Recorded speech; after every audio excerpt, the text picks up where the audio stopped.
The List. Part 2. A novella by Dan Mason. Disclaimer. This novella is a work of fiction. The characters, events, institutions, and scenarios depicted are entirely imagined or dramatized for storytelling purposes, while real names of public figures, agencies, and locations are sometimes used for narrative effect.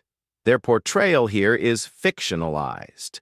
It should not be interpreted as factual or representative of their real-world conduct, affiliations, or beliefs. Any resemblance to actual persons, living or dead, or to actual events, past or present, is purely coincidental or used satirically. The content is intended to provoke thought, rather than to accuse, defame, or make any real-world allegations. This story is written in jest, an exercise in political and cultural commentary protected under the principles of free speech and artistic expression. Reader discretion is advised. And if you're in the story, relax. It's just a joke. Chapter 9.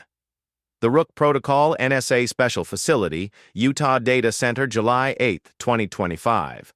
The only person who knew where Bishop might be was someone who hadn't used his real name in 2 decades. Codename, Rook. Once the CIA's best wetwork asset, Rook disappeared in 2012 after a botched cleanup operation in Sarajevo. No funeral, no charges, just a burn notice and a deep silence. Until today. Kash Patel activated Rook through a dormant relay buried in the Utah Data Center. Protocol Zeta 13. Only a handful of humans knew how to launch it.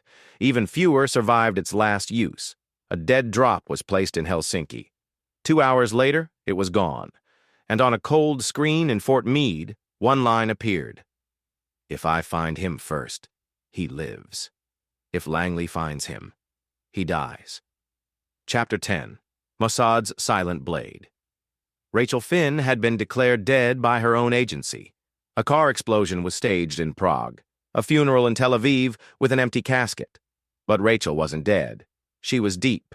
She had found one name on the Epstein list that terrified even her own handlers. Menachem Eliad, former Mossad liaison to MI6, now retired in the Swiss Alps.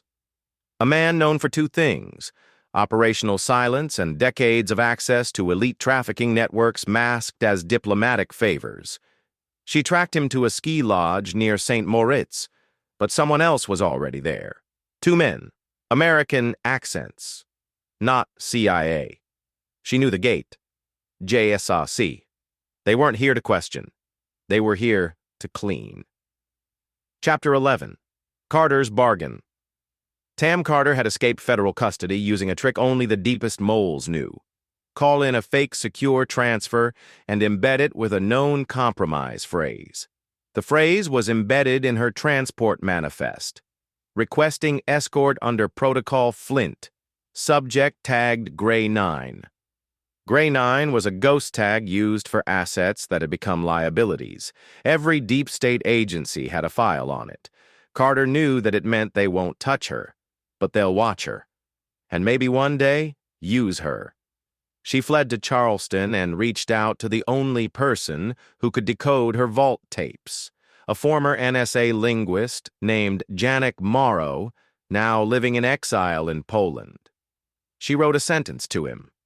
It's not a list. It's a ledger. And you're in it. Chapter 12. The Vatican Thread. Inside the Apostolic Palace, Cardinal Pietro Lucchi stared at a manila envelope hand-delivered by a Swiss guard. No return address, no markings, just one photo inside, himself, at 33, smiling, arm around a girl. She couldn't have been older than 14. Lucchi sat in silence. Then walked to his private study and dialed a number only 4 people in the church hierarchy had access to. In Buenos Aires, a red phone rang. A voice answered, "Has it arrived?" Lucchi said nothing. He lit the photo with a match and dropped it in a silver tray. But the photo wasn't the only copy. Chapter 13. The Burn Circle.